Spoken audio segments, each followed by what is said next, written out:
Hello, everyone out there. Welcome to Focus on Wellness in 2021. I'm Brianna, go by the she, they, and we've been doing this class for a few months now, and I'm so grateful to be here with you and share this space with you today. As always, keep a lookout on our calendar for our ongoing classes that are happening daily and that you can go back and watch again at later times. So generally I have a guest on during this class, and we sort of focus on different aspects of healing and just things we're doing in our lives to focus on our wellness this year and always. So today it's just me, and I wanted to kind of start out around, and feel free to comment in the chat. I will try my best to keep up with that. Hello, Demetria. I hope I said that right. But yes, and to anyone else out there, hello. I wanted to start this with the daily practice of centering ourselves, and what does that look like and why that's important. As we know, I mean, our well-being is so important to everything that we do, how we show up in the world, our health, how we're able to be there for others. And a lot of times, it's no secret that in this day and age, we are constantly plugged in, distracted, overwhelmed. And giving a lot of our energy outwardly. So sometimes to focus on ourselves might feel unnatural, uncomfortable, different, not as important, but it in fact is. So a daily practice of centering ourselves would look different for each of us. It's just a way that we can sort of ground and find peace and pause in our days, ways that we can feel revitalized and rejuvenated, doing, whatever that is. So for me, even right now in my home, I have my candles going, an incense, some quiet music in the background that sort of puts me at ease.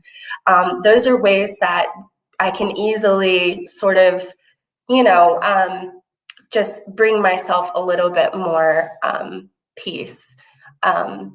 Other things that we might do might be like journaling. That's something that I do quite regularly, and I notice that if I get off of that, that I've kind of had a lot going on that I really feel that I need to say that maybe, I just want to share with myself. Reaching out to others is really important. So having those connections, loved ones,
Okay. If you're with me, I do apologize. I don't know what's going on maybe in our area with the connection. We're just going to roll with it. It says I have full connection.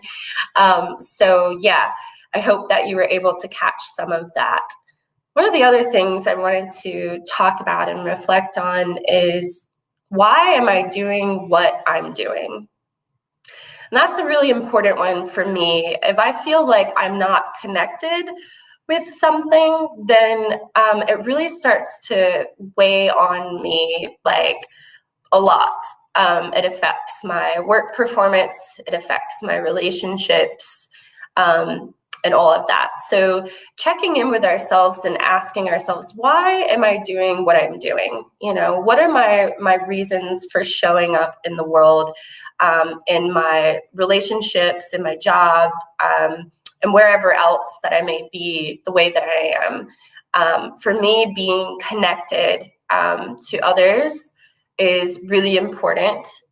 Feeling like I'm able to share in a dialogue that co-facilitates like healing and belonging is really important. Being able to feel connected to just all the aspects of the world and various causes that I'm really passionate about, as far as social justice and things of that nature are important. So yeah, just checking in and saying, you know, why am I doing what I'm doing? And knowing that it's very common that sometimes that may change. We may go in and try something, and it may feel good initially or be something we're just sort of like, you know, given a shot and experimenting with.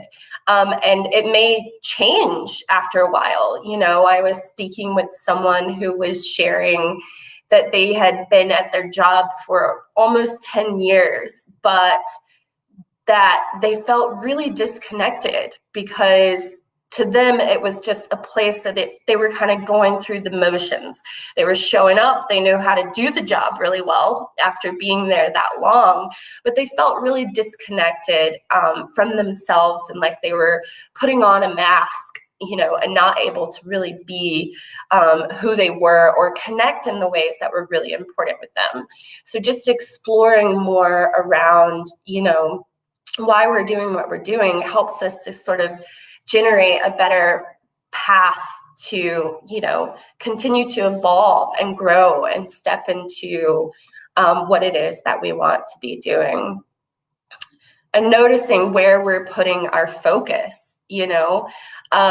Again, a lot of times it is so easy to focus on everything out there, and to not put our energy like and attention in the areas that we really need. So I know, you know, there were times in my life, right, where I might have been putting my focus on caring too much about what other people thought about me, or, you know, what I was doing to meet their standards or not meet their standards, which was very draining. And it also created a lot of comparisons of, you know, feeling like, you know, I wasn't enough, or, you know, really not focusing on all the ways that I was enough and all the things that I was doing, and why I was doing them, you know. And at the end of the day, it should be to also restore and uplift ourselves. Others may benefit from that, and in fact they will when we are in that place. But, you know, where am I putting my focus? Am I putting my focus too much on caring for other people?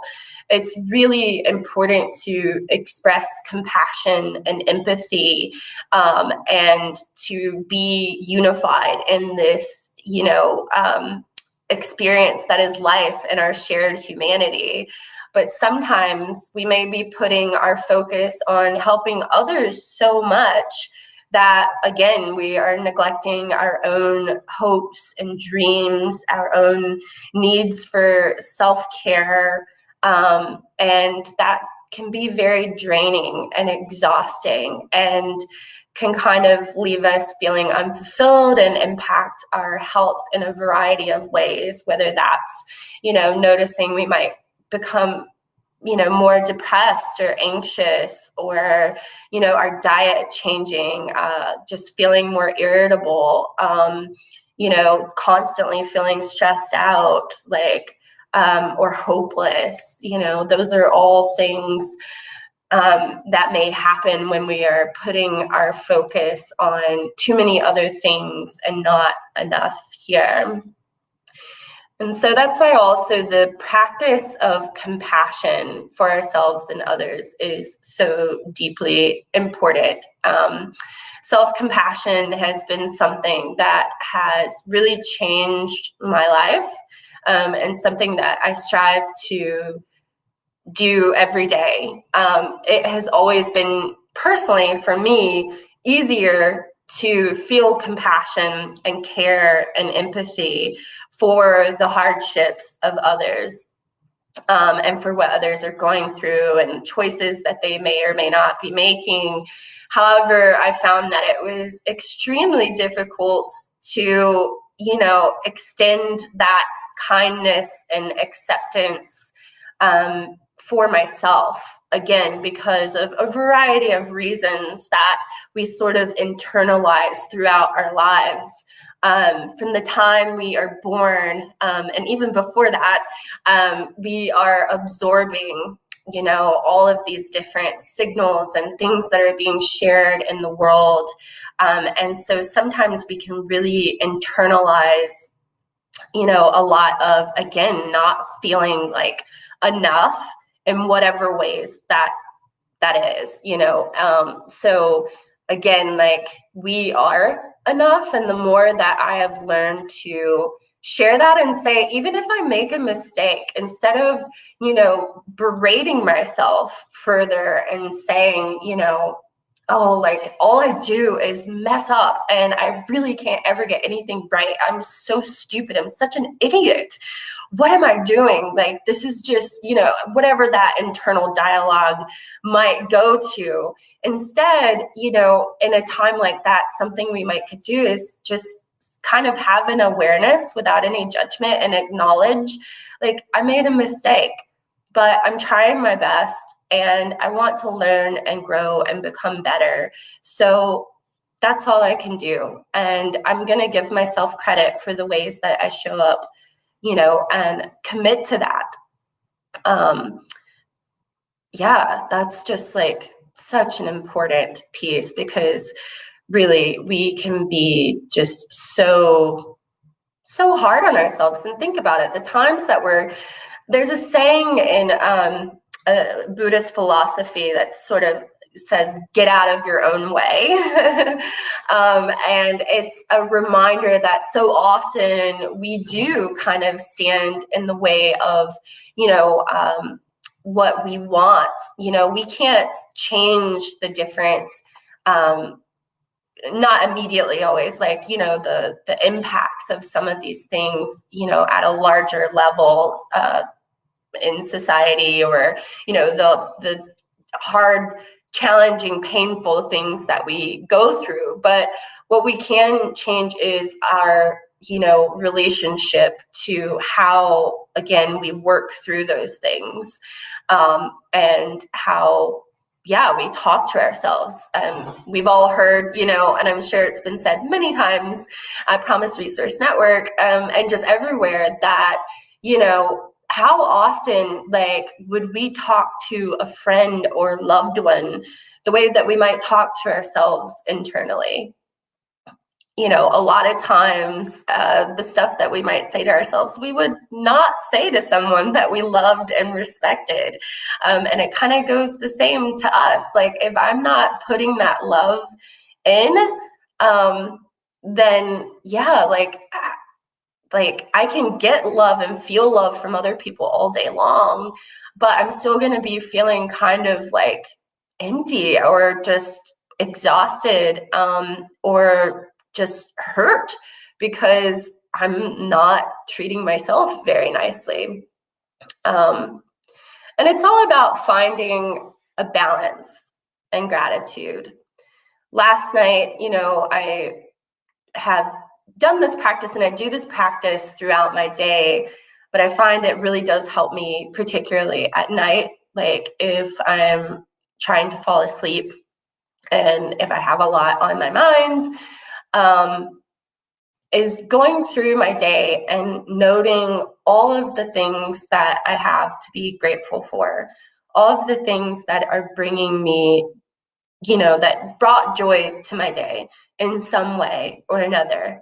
And when we start creating and cultivating that kind of practice, often we might go from thinking, oh, I have nothing to really feel that grateful for. Things are just really terrible right now. And, but oftentimes the more that we can kind of cultivate that self-compassion and compassion for others and just that deeper awareness, we realize that we have a lot sometimes to feel grateful for, even if there are things we're still striving for or that are difficult.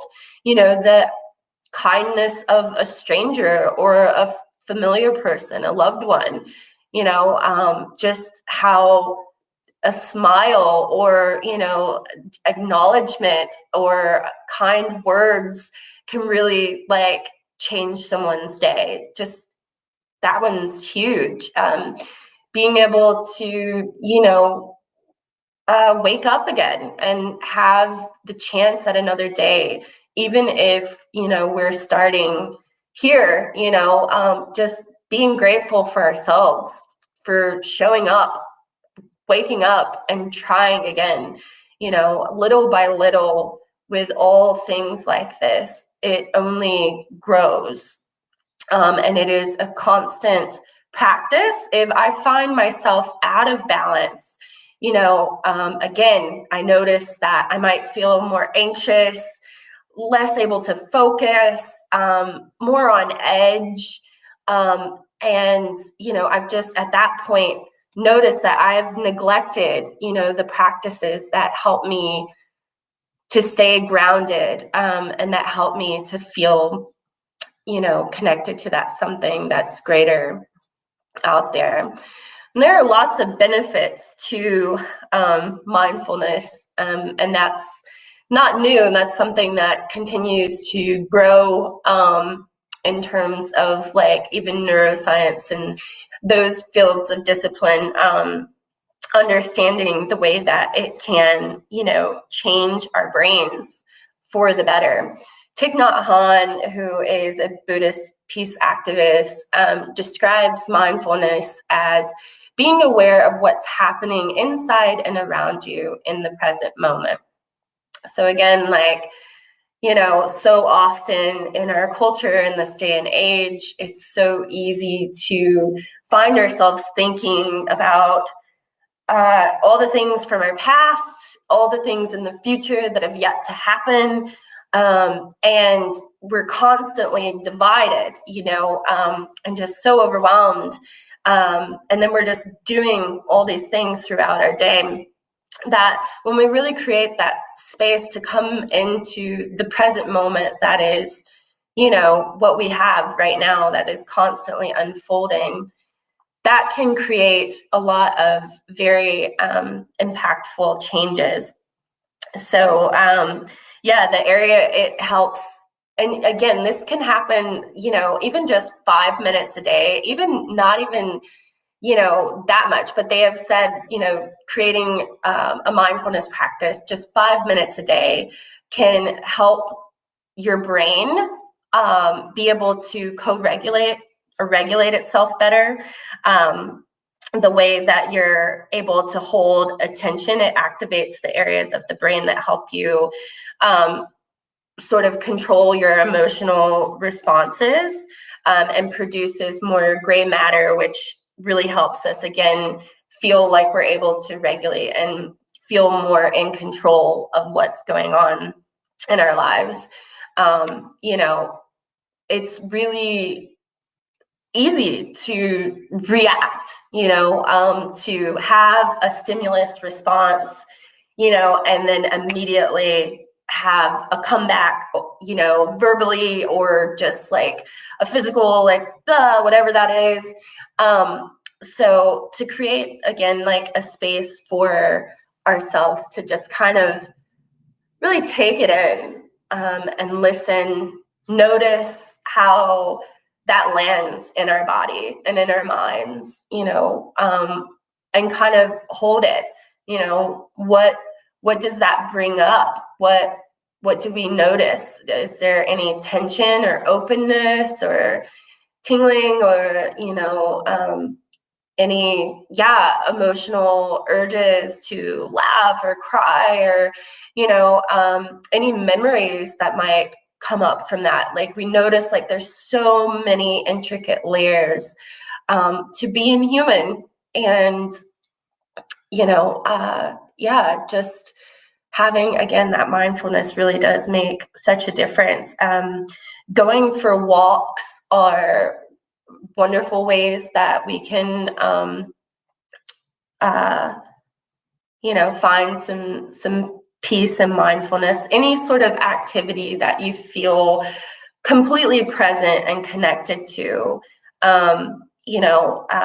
You may not be able to walk due to a disability or various circumstances that may be challenging. So what is something else that you can do that really makes you feel really connected? Maybe it's writing, maybe it's playing an instrument, maybe it's listening to a podcast or a playlist that you really love. Maybe it's creating art. Maybe it's making a meal. Maybe it's gardening. Maybe it's roller skating. It could be a lot of different things. So again, just creating those sort of things for ourselves helps so much. And when we think about our environment, that is a really big one. I know that sometimes when there's so much going on, or we live alone and don't have a lot of support, things might fall behind and become cluttered, or, in sort of a disorganized state. And that can really impact our well-being. So, finding and making sure we don't do this all or nothing, sort of overwhelming ourselves with like all the things that we need to do right now, which, gosh, like sometimes those lists, right, can just go. And really, it's just starting small is the most sustainable way to do anything.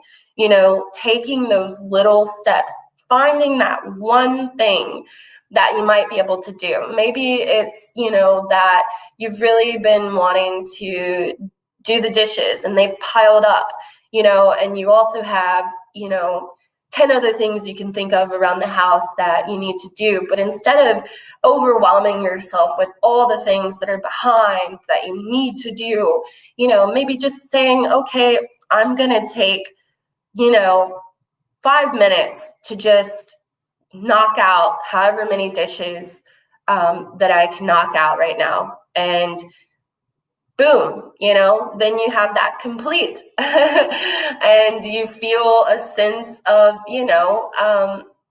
just, all the good things that are released. You've accomplished something that you wanted to do. And so, that's extremely important. I try to really, for me, it's interesting that growing up, things were always in a disarray, disorganized state. We were 4 children living with a single mother on, often Section 8 or very low income like housing. And we were all very close in age, and just having 4 kids is a lot. And due to my mother's mental health, amongst many things, like things being in order at home were just really difficult. And it felt like things were constantly just so messy and overwhelming, and to the point where, we weren't even really encouraged or allowed at times to have people over, because it was embarrassing to see like the state that we lived in. And, I remember my mother often, being so exhausted and just like, oh, like, you guys need to do this more. And like, so balancing out, if you do have people in the home, that you can balance out chores and stuff like that, like it's important to lean into whatever support we have and to try that. But, since, I moved out when I was 17 and I sort of said, that will not be my life.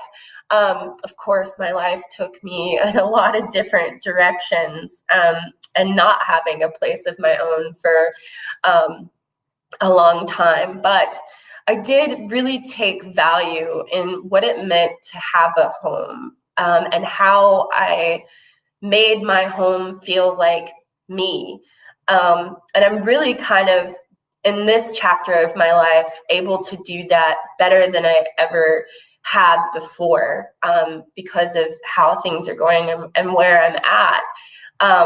For a long time, home was a very uncomfortable word. I didn't really feel like I had a home. We moved so much. So, people who were like, oh, this is the house I've grown up in since I was, born or 5 years old, or, anything like that, or having like friends over or family over, like that just like didn't happen, really for us. And it, like, I've always felt sort of disjointed, disconnected from what that was. And then, throughout my life, I had to explore like what having a home looks like, or, like, moving out, trying to do it on my own, going through a really terrible abusive relationship, that really started to impact things. And then, experiencing homelessness, and, having people let me sleep on their couch or a spare bedroom on the floor for a little bit, or, whatever it was, and then, things that I took upon myself to try to do. It was a lot of searching. And I love this quote also from Thich Nhat Hanh, that Han, talking about home, is your body is your first home. Your body is your first home. Breathing in, I arrive in my body. Breathing out, I am home. How do we care for this home? That really makes such a difference in our lives. And I think the more that started to click for me, and the more that was modeled for me, and the more that I became committed and determined to heal and feel and, be me, like that changed my life. There's nothing worse than feeling like, your body is a prison, and, or that it's, uncomfortable. Being in our skin and being in our bodies can be really hard, especially if we've been through a lot of trauma and hardships in our lives. I didn't always know or was shown like how important taking care of this home really was.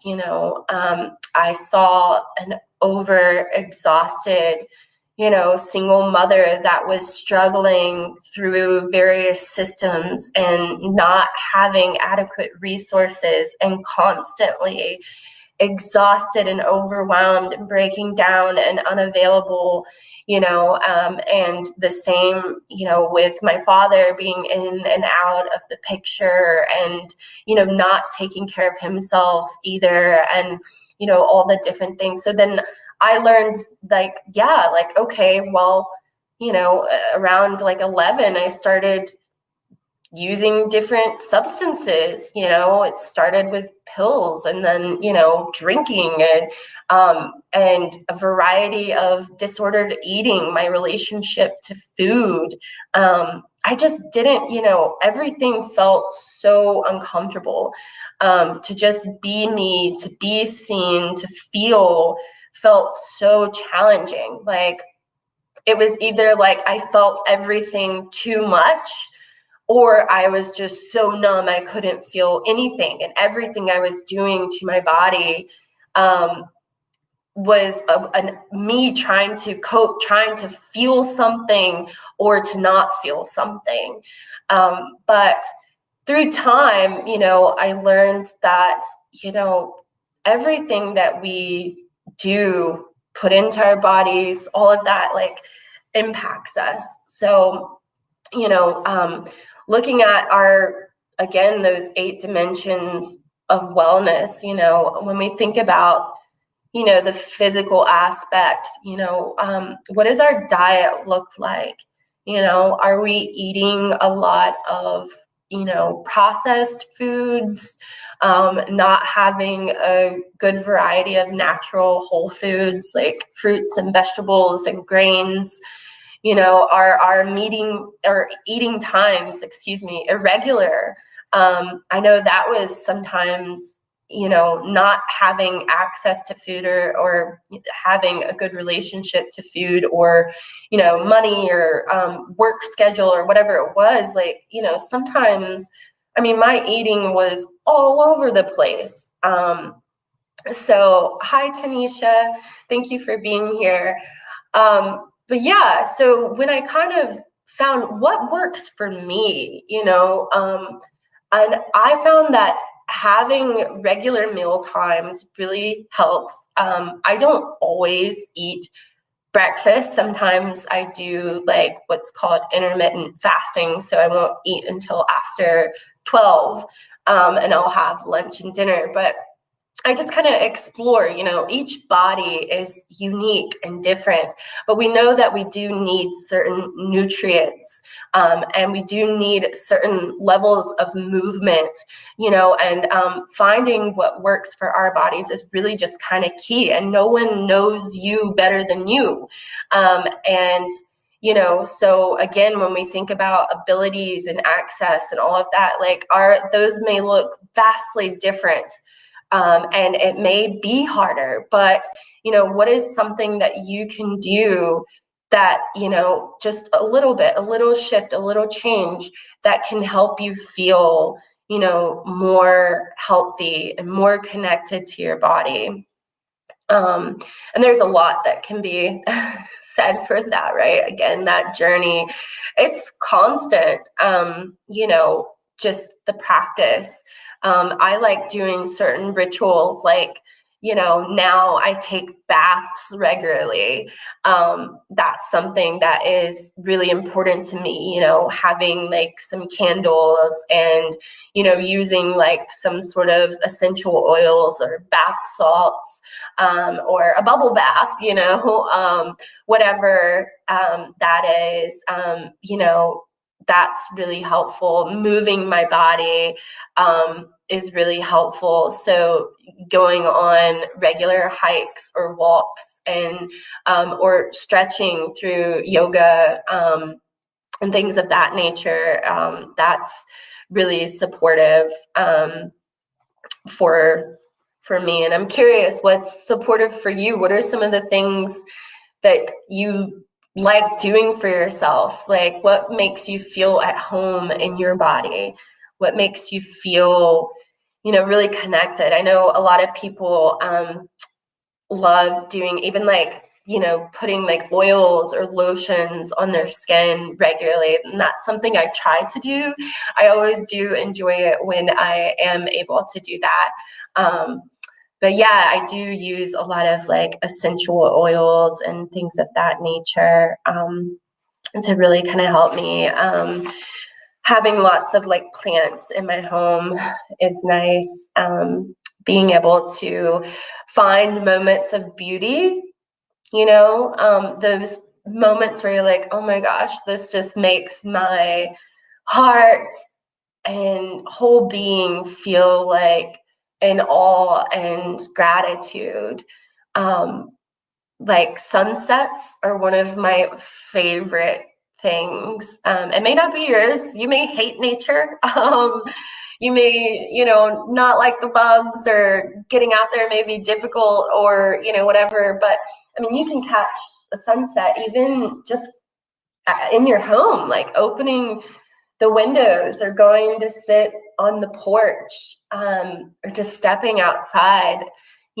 So often we don't realize just like how much like our environment like impacts us, and like the things that we're doing or not doing, like, like watching the sunset to me is like the colors and just the feeling that overcomes me, like being able to reflect on like my day, where things are going, like how did I move about my day, what were things that were said or done, and what am I hoping and dreaming for tomorrow and for time to come. It's a very sacred sort of like pause. Spiritual outlets are really important, that can be, and we've talked about that a lot, of like, what makes you feel connected to that something that is greater, that gives your life deep meaning and belonging, and so for me, it looks like a lot of different sort of ancestral practices, and exploring various philosophies and texts that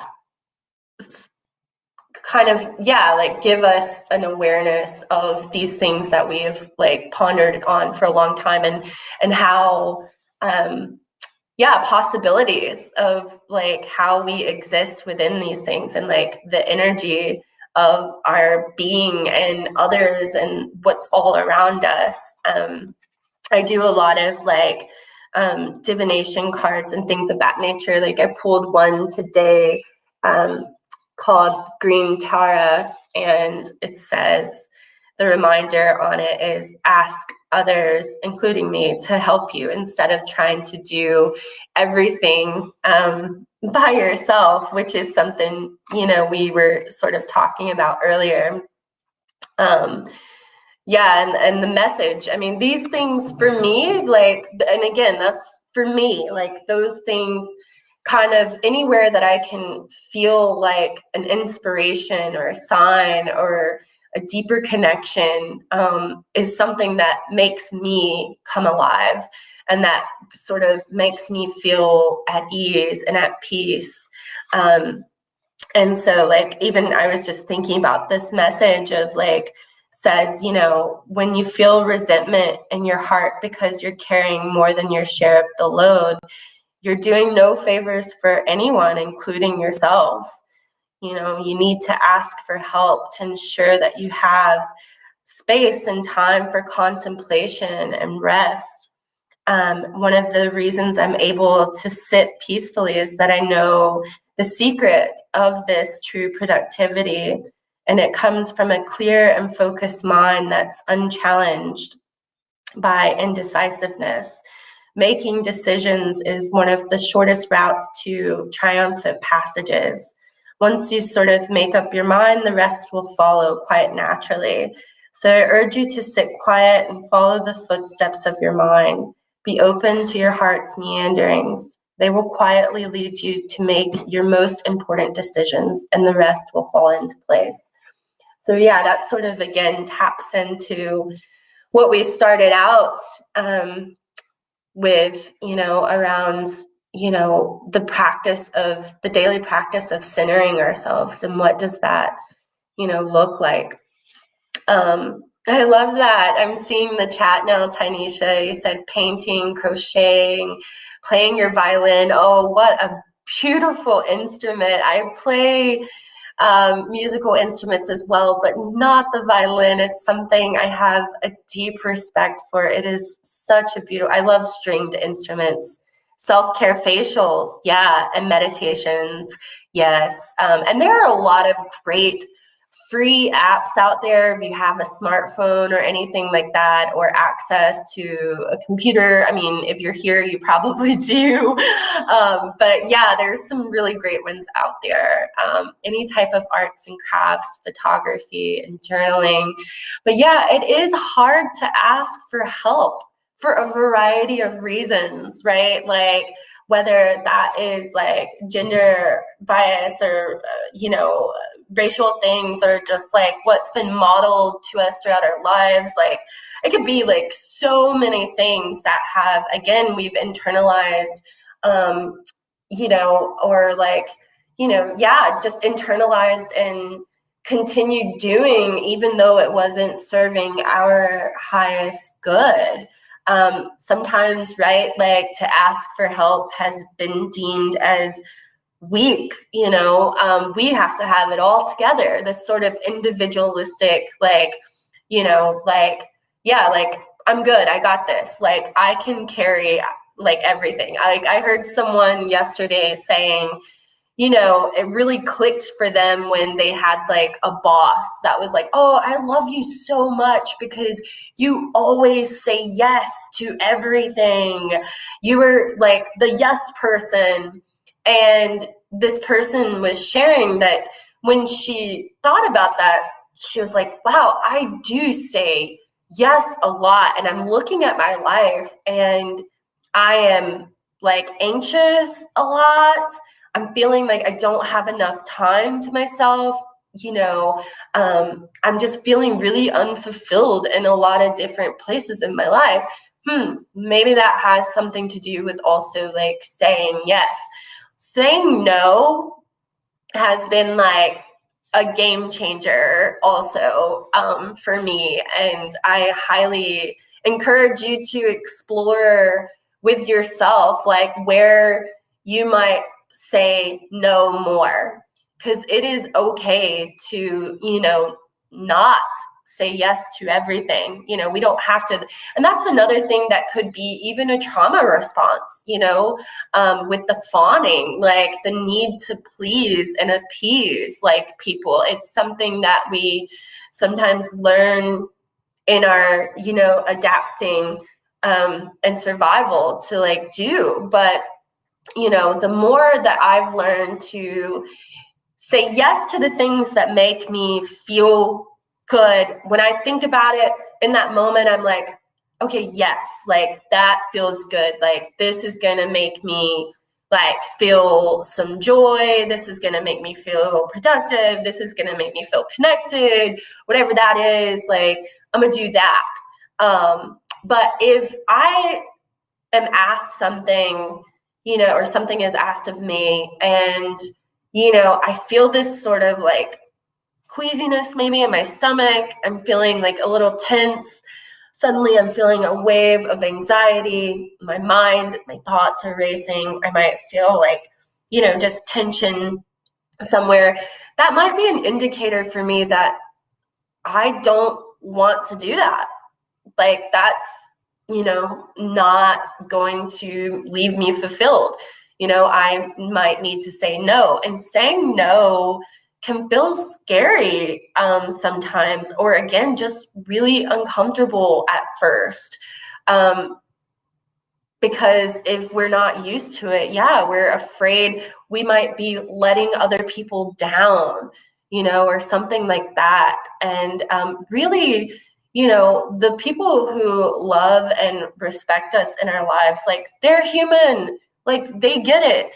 And if you're saying no, you're not only like, doing what's good for you, you are modeling like that it's okay to not take on more than you need to, and to focus on yourself, and on your self-care and on your priorities, and like be good with it. Like, it'll work out. We don't have to carry the weight of the world on our shoulders. Like, I remember vividly when I was in 7th grade listening to this Beatles song called Hey Jude, and I just started bawling because with the lyrics, when it started talking about like, hey Jude, you really don't have to carry the weight of the world on your shoulders. Even my 7th grade year old little self was feeling like such an enormous weight and such a connection to these lyrics that I was just like, oh my gosh. Because for me, I was the oldest. And again, because of the circumstances of how I grew up, in a lot of trauma and poverty, like I often also was having to mother, my siblings. I was the big, sibling that was taking care of everyone and trying to still be a child and take care of myself. And then at times I was having to take care of my parents, and I just from then was internalizing like, I got to do it all. If I don't help, then I'm going to be letting everyone down. And that sort of grew and grew for a long time, in friendships or relationships or jobs, like a lot of different things. I, to this day, I, have to be very mindful and check in with myself and see like, am I really like, is this good? Like, because I do like to do a lot of different things. And I am able to like maintain somewhat of a balance for sure. But like, I have to regularly check in and see like, is there anything I need to let go of, so that I can make space for more things to come in or make space for that self-care. And I always know when, as we do, when we have taken on too much, all those things where you're like, man, I haven't done this for like weeks now or months or however long it's been. And you're like, and you like think about it. And then it like goes because you're like, oh, but I got to do this, that, and the other thing, it can be a lot. Like I, like always try to check in and encourage you to also take that time to really like check in with yourself and know that it's okay. There's this self-determination thing that we have to do, and that we learn through healing and recovery and just being human, that, there are some steps and actions like we have to take, choices we have to make, that no one can make for us to like, get things going and to really like, start to transform and change and, step into the lives that we're trying to lead. But with that said, we are also deeply connected social creatures that thrive on community. We need that. I loved like hearing earlier last year in a podcast episode, it's called On Being with Krista Tippett. And this particular person that she was interviewing works on different things like with the brain and like why we dream. And I remember them saying that like the parts of our brain that get activated during REM sleep, which is like when we're dreaming, even if you don't remember your dreams, but like that is the same area of the brain that gets activated when we are like connected socially, like in the presence of other people, which I was like, oh, that's really fascinating, just like how important. And I wonder what that connection is. But with all that said, we do need support, from others at times. We can't do it all alone, so checking in and seeing like where might you be able to ask for a little more help, and letting go of that shame or guilt, or whatever else that might be coming up. Like, is there like a conversation that you really need to like have, that you really need to get off your chest, and you've been trying your best to like do it all on your own, but you really just need to like, talk to somebody about it, whether that's a friend or a therapist or, support group or whatever that is, or maybe you've really been struggling, with some, challenges around like addictive things, and you really need help, but like, you're afraid to ask, you're afraid of being seen or judged or whatever it is, listen to yourself. What is it that you're needing? And, maybe you need a little bit of help financially, and somebody that might can help you, but you're afraid to ask, and to come up with something. Like, people can tell you like, no, not everything that we ask for will be granted, but just exploring and seeing, what are the things that we need, that, we might, could let in more. I had an instance, a few weeks ago where someone took a photo of me that I didn't know. And this wasn't just someone, this was the artist collective that I've co-founded in my area.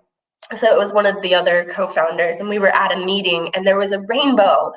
And I said, hold up. And I ran over there to like take a picture of the rainbow. And I didn't know they had came up behind me and snapped a picture of me taking picture of the rainbow. And then they posted it to our social media page. And I like got so anxious. I immediately, because in my lived experience, part of what I've had to recover from like is body dysmorphia and disordered eating and things of that nature. So like old me, like that old pattern like came up and like looked and was like, oh my gosh, this is like such an unflattering photo of me. And like I felt so anxious and like overwhelmed and scared, and like I was just having a wave of different things. And I mentioned it to the friend that snapped the photo, and then they were like, well, do you want me to take it down? But then I felt guilty about that, and I'm like, oh my gosh, I'm being so dramatic, and like, no, it's okay. But then I couldn't even like focus on the rest of the meeting because I had become so attached and fixated on this thing, and was suddenly like just like berating myself and like going through all these different things. But I reached out to one of my closest friends that I know gets it. I could have tried to like be like, oh, like I've worked so hard, I'm so good. You never know when something might come out of nowhere and unexpectedly just, like cause a reaction or a response that no matter how far along you are in the journey, like catches you by surprise.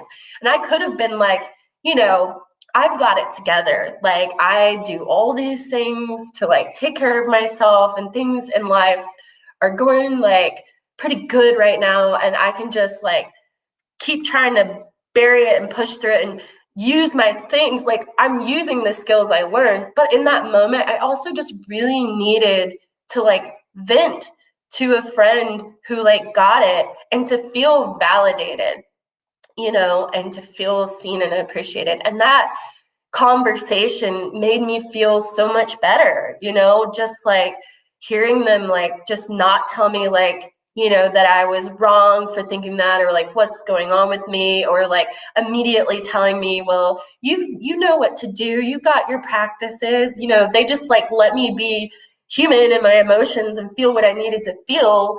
And then I was able to, yes, spend that time, in my practices and in nature, and like cry it out, feel it out, and then put the love back in,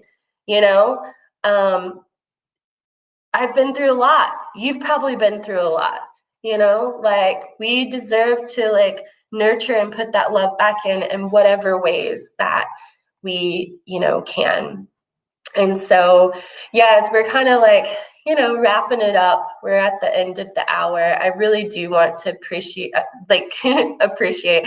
I want to say thank you to any and everyone who popped on, even if it was for a little bit, and if this resonated with you at all, feel free to share it. If there are ideas or thoughts or things that you would like to explore, like please also like share that in the chat, because this is something that it's a something that's growing, and that is not just me. We're all a part of this, so we're all a part of this experience and have a lot of different gifts and insights and things to share. So please just yeah, thank you, Kim. I really appreciate that. Yeah, Kim is such a rock star. All of you, you're rock stars. You're showing up in the world. You're like participating, watching these classes and trying to just explore more deeply within yourself. And that is freaking amazing. So just remember that you are deserving of good things, that you deserve to, explore and create spaces for yourself that make you feel nourished and whole and connected, that it is okay to say no. You get to decide when it feels good to say yes. And that, asking for help from others when we need it is like such an important part of it. And to remember to take the time to just find, even just one thing that you have to be grateful for today, and one thing that you can do for yourself today, because again, you deserve it. So this class, Focus on Wellness in 2021, used to be weekly due to me saying no in some spaces where I'm like, maybe I am taking on too much. This is now, with the support of, my amazing coworkers, going to be bi-weekly. So I will see you again in 2 weeks from today, same time, 1 p.m. And I do intend to have a guest on the next segment. So, and a lot of the guests that I will have on are people that are exploring a variety of these, the dimensions of wellness, and just how they're kind of moving through the world and trying to find a little bit of peace and passion and purpose and connection. So until next time, my friends, please utilize whatever services that we'll have. Thank you, Tynesha. I do hope to see you back here for sure. So check out the calendar, stay plugged in. Remember that we've got our amazing warm line. That's a 24/7 emotional support line with peers that, have been through a lot of different things and that are there to listen and just be curious and explore with you in a vulnerable way that really makes you feel like, again, like connected. So, and then if you need any other things, and Kim often works our front desk, feel free to also reach out there. And yeah, I will catch you next time. All right, everybody, stay cool, stay you. All right, bye.